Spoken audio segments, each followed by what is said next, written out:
Yan mga katropa, at nandito kami ngayon sa may Eco Park dito sa ginawa nilang lagoon na siguro pwede nilang lagyan ng mga bangka tulad doon sa Baguio, doon sa may Burnham Park. Kapag ganun ang ginawa nila, siguradong maraming mamamasyal dito.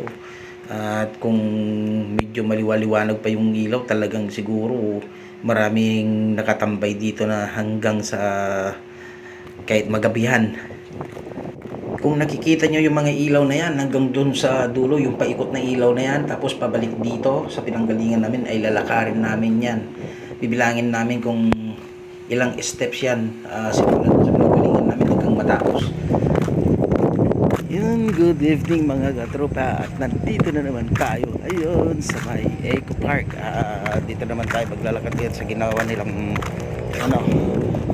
circle dito sa may Eco Park, dito sa may gitna mismo. At dito kung nakikita nyo, ito yung gagawin nilang lalagyan nila ng mga bangka para pagputingan. Ayan,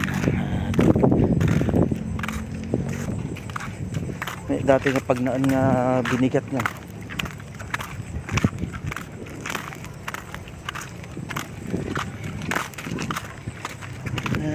At naglalakad tayo, iikutin natin to simula doon hanggang dun. Yan, doon tayo nag-umpisa kanina doon sa dulo, tapos ikutin natin yan hanggang dun, hanggang dun sa makarating tayo doon sa pinapalitan natin. Ayan mga katropa, ito nga pala mga katropa, ito nasa likod ko, ito may tubig, ito yung lalagyan nila ng bangka kagaya doon sa Baguio, doon sa may Burnham Park. Ayan, kaso hindi lang kita kasi medyo madilim. Kung ilawan natin, kita ninyo yan, tubig yung mga yan. Yun, tara mga katropa, at tuloy natin ang paglalakad.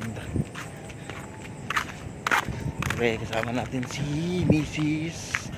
Yun, nauna na. Tapos si Chuchay at saka si Agatha nandun pa sa likod. Ayan, tuloy natin yung paglalakad. Gandang lakarin to araw-araw, kada hapon pwede na. Isang ikot lang o kaya dalawang ikot pwede na dito. Sa mga hindi pa nakakapunta dito, ayan, pinakita ko na sa inyo, magandang puntahan to, kaya punta na kayo dito, halina kayo, samahan nyo kami.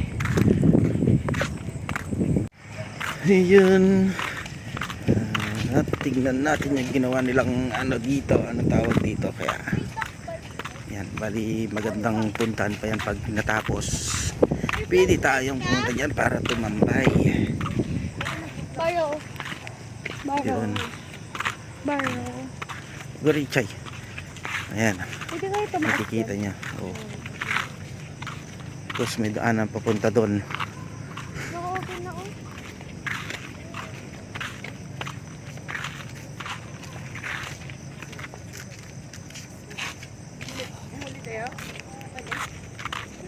Hey.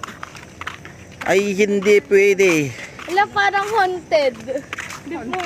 Haunted, open na open, haunted. Ano yung parang yung... Ayoko mga, Ano yung parang nasa mansion sila. Paikot, yung nasa ikotan sila, tapos nakatambay sila dyan nga eh. Tapos gabi-gabi. Yun, at nandito na tayo sa may mismong tawag na datoy.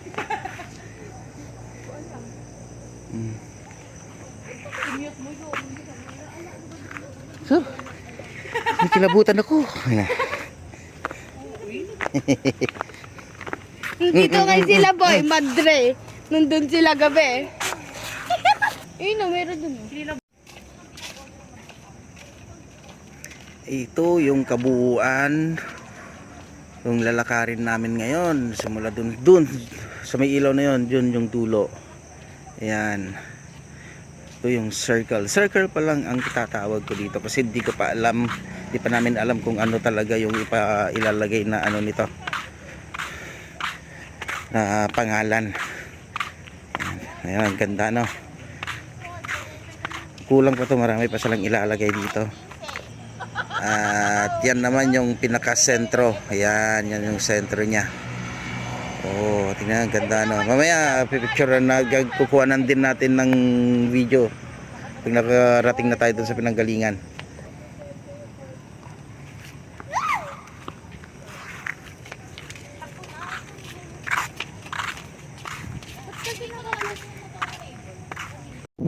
Ayan mga katropa, at nandito na kami sa pinanggalingan namin kanina at nandun na yung sasakyan. Ayan, nandun na sila, nauna na sila doon.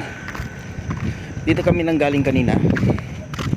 Tapos yan, iniko namin hanggang yan, yung iniko namin yan hanggang dito sa kinakatayuan ko. Yun. Ano mga katropa, ako'y magpapaalam na hanggang sa muli.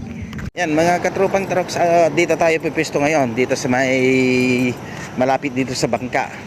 Pero si ano ay nandun na sa may dun sa may gilid. Ayan. Ayan, puro bangka yung katabi namin. Yung si Chuchay at saka si Agata ay naglakad muna para at least may exercise naman sila. Dito tayo. Dito rin kami pumipisto nung nandito pa si ate. Dito kami uminom. Bumibili kami ng beer. Yan. Ngayon wala kaming beer. Siguro sa susunod. Ayan, good evening mga katropang tarot. Nandito na kami sa may dagat ngayon. Kung napapansin nyo ay nandito kami sa may tabi ng bangka. Dito rin kami dating pumupunta nung nandito pa sina ate. Yeah. Pupunta tayo dun sa may motor at ililipat natin dun sa tapat para pag uuwi na tayo ay mas malapit na yung lalakarin. Kasi medyo malayo tong motor dun sa pinustuhan namin, kaya sa tapat na lang. Okay mga katropa, at magandang gabi sa inyo hanggang sa muli.